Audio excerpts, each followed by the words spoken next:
এর নাম ওয়াজ। হায় হায় হায় হায় হায়।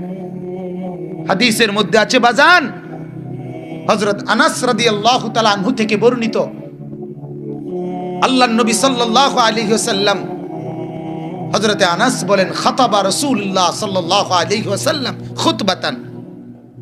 হযরতে আনাস বলেন, আল্লাহর নবী আমাদের মাঝে বয়ান করলেন, আর বয়ান করার কারণে ফাগাত্তা আসহাবু রাসূলিল্লাহ রুউসাহুম ওয়ুজুহাহুম ওয়া লাহুম খানিন। হযরতে আনাস বলেন, সাহাবীরা তখন নিজেদের রুমাল চাদর দিয়ে এরকম মুখ চেহারা ঢেকে ফেললেন, আর ফুফায়া ফুফায়া ডুকরে ডুকরে কাঁদতে শুরু করলেন। এ ছিল নবীজির বয়ান, নবীজির বয়ান। দুই জিনিসে মানুষের মর্যাদা, এক হলো ঈমান। ঈমান যার নাই তার কোনো দাম নেই, তার কোনো মর্যাদা নেই। কোরআনুল কারীমের মধ্যে আল্লাহ তাআলা বলছে, কাদ আফলাহাল মুমিনুন, কাদ আফলাহাল মুমিনুন। আল্লাহ বলেন যারা ঈমানওয়ালা তারা কামিয়াব। তাহলে কামিয়াব কে বলেন? সফল কে বলেন?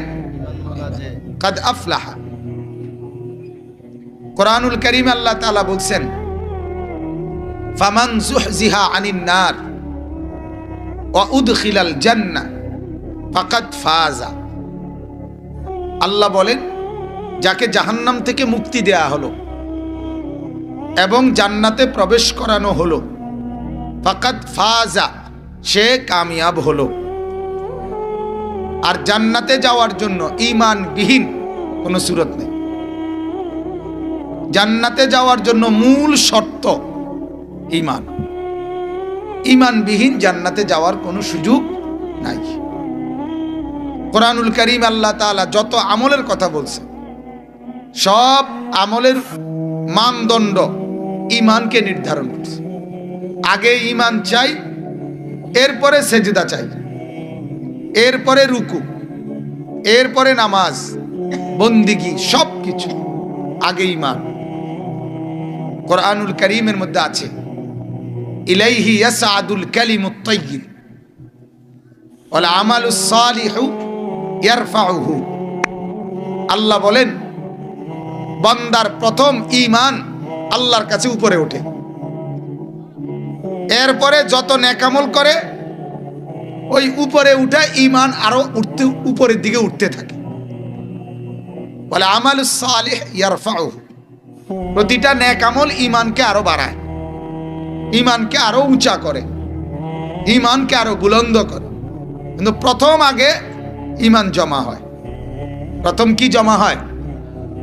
এজন্য হযরত এটা বুঝাইছেন। এজন্য পৃথিবীর সমস্ত কাফের, বেঈমান, মুশরিক, ইহুদি, খ্রিস্টান, হিন্দু, বৌদ্ধ, নাস্তিক, মুরতাদ অথবা মুসলমান পরিচয়ধারী কিন্তু ঈমান নাই, এ সব ব্যর্থ। এরা সব ব্যর্থ, এরা সব বিফল, এরা সব বিফল। এদের আসলেই কোনো সফলতা নাই। তামাম পৃথিবী ভোগ করা, এটার মধ্যে কোনো কামিয়াবি নাই। হুজুর এতক্ষণ বুঝাইছেন, শক্তির বিবেচনায় হাতি আমাদের চাইতে অনেক মজবুত। আমরা এটাও পড়ছি যে গবেষকদের কথা হলো, একটা হাতি প্রতিদিন কমপক্ষে 250 কেজি খাবার খায়, 90 লিটার পানি খায়। তাইলে একজন মানুষের পক্ষে সম্ভব?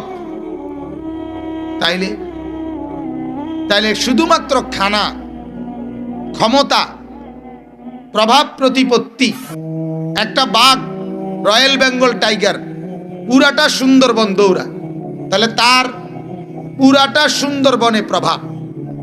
তাহলে প্রভাব প্রতিপত্তি, বসত ভিটা, বাড়ি দালান, বসতের জমি, এটা তো চতুষ্পদ জন্তু, জানোয়ার।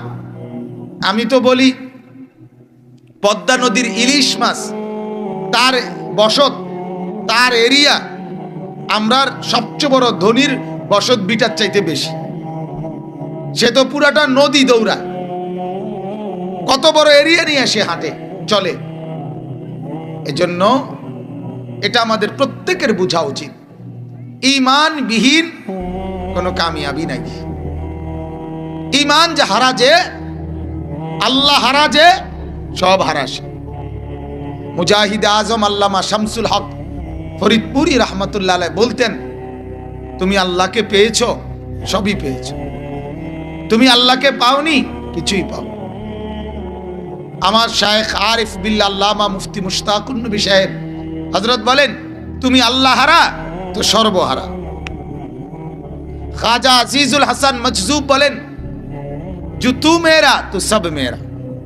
अल्लाह যখন আমার তো সবই আমার, अगर एक तू नहीं मेरा तो कोई शय नहीं मेरा। আল্লাহ যদি না হয় আমার, কিছুই নাই আমার। এজন্য এই কথাটা তো বোঝা দরকার। আসলে এই কথাটা তো আমরা অনেকে জানিও না।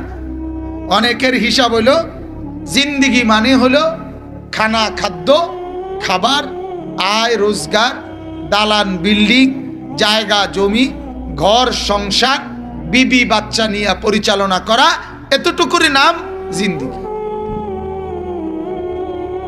মেয়ে বিয়ে দিছে, ছেলে আয় রোজগার করে, বাড়িতে বিল্ডিং করে সারছে, সে সফল, তার আর কোনো টেনশন নাই। এজন্য যেই বুড়া মিয়ার জিফুত কামাই রোজগারি করে, বা মেয়ে বিয়ে দিয়ে ফেলছে, ছেলেরাও রোজগার করে, বাড়িতে বিল্ডিং করছে, অন্য মানুষ তখন তারে বলে, আজ এটা আমনে সেরে গেছেন, আপনার আর কিটা। তাইলে বোঝা গেল উনি ওই বিল্ডিং আর ওই মেয়ের বিয়ে আর ওই ছেলের বিদেশ টাকা রোজগার, এটাকেই মনে করছে কামিয়াব। অথচ আল্লাহ পাক রব্বুল আলামিন বলেন এটার মধ্যে কামিয়াবি না। কামিয়াবি হচ্ছে